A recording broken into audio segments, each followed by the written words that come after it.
like, it brought such an awareness to her. It was like her memory came back. And she wanted to call my brother and I and tell us.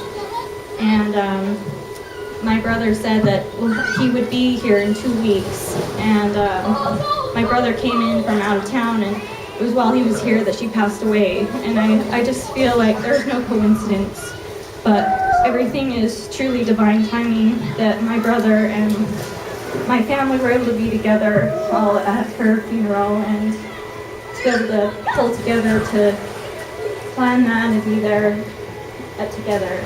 So I'm just grateful for the time I had to be with her before she passed on, and just to know, I know that our ancestors and our family are on the other side of the veil, and they're still there. They're here with us, and they're here to protect us in this life, and that they visit us, and that if we can just make ourselves a little bit more aware of their presence, we can feel them, their love and their protection for us.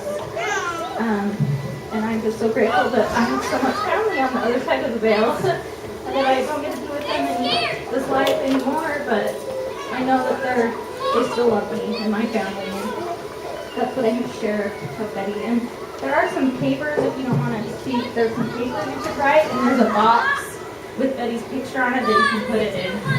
So. Can you say something about her? Elizabeth, you're you can't get it out. I'm so far away. I can talk really loud. I know you. By profession, so I've learned how to talk loud. Yeah, but we're recording you, so we need. Well, I can probably hear it anyway if I talk loud enough.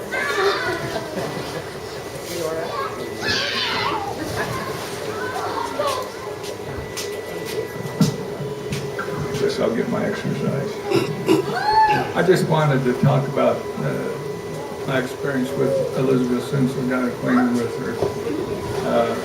She may be the only one of the family that's here, but we got a good deal out of that.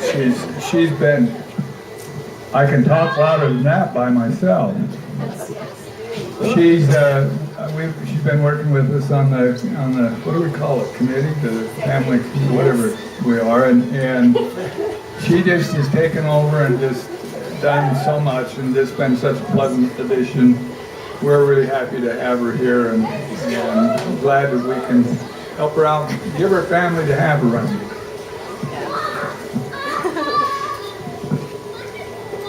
Does anybody have any memories of Betty? I do. Okay. Am I pushing something? Yeah, just videotape. Just hold it. My memories of Aunt Betty are not quite as dramatic as my memories of Aunt Lillian. I remember I sat down at the table with Aunt Lillian, and the one thing she said was, "Now don't spill the milk." Well, that was like an automatic guarantee.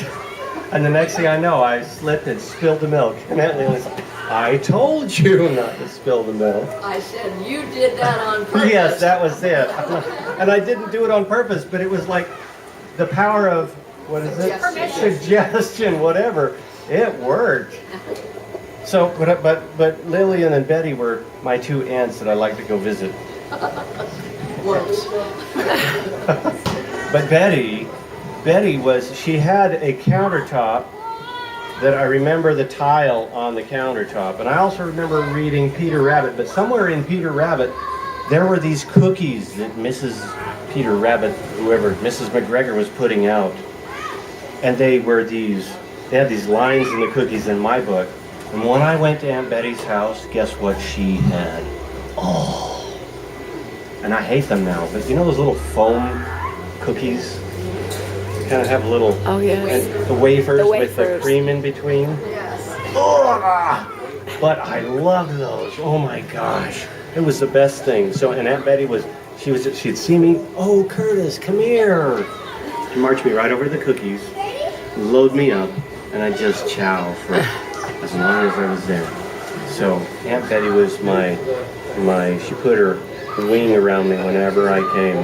I really loved that. And I felt like I was in Mrs. McGregor's house. story, didn't you? Cookies and Yeah, milk. cookies and milk. Yep.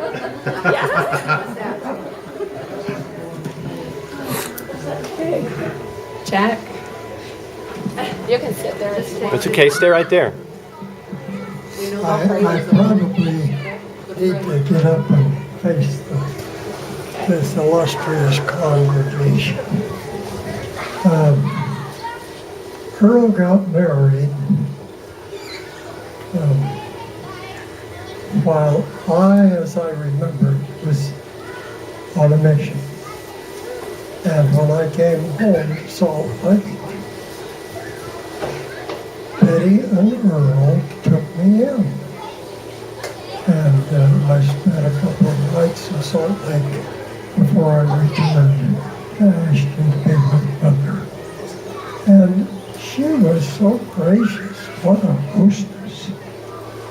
And my next experience with Betty was when we went camping and we climbed mountains. And she had a motorbike and she went everywhere. She was a real camper and she made campsite fun. We ate well. I loved to be their guest, whether it was in Salt Lake or on Mount Naomi and the Wasatch Range. Betty was a great sport and fun to be around. And she always had a few stories to tell. Some of them needed a little tweaking to be available in church, but they were pretty good, and she was great to relate.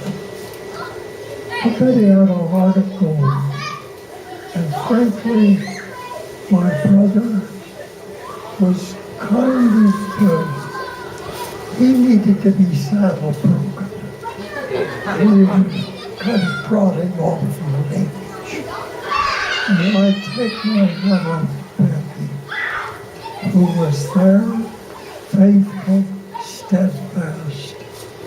I love her, I respect her, and I appreciate her so deeply for her ability to bring Earl a little closer to culture and general behavior.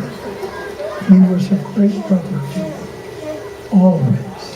And to Clark, he took over when Mother passed away as Clark's main support. But Earl was to me a real brother who lifted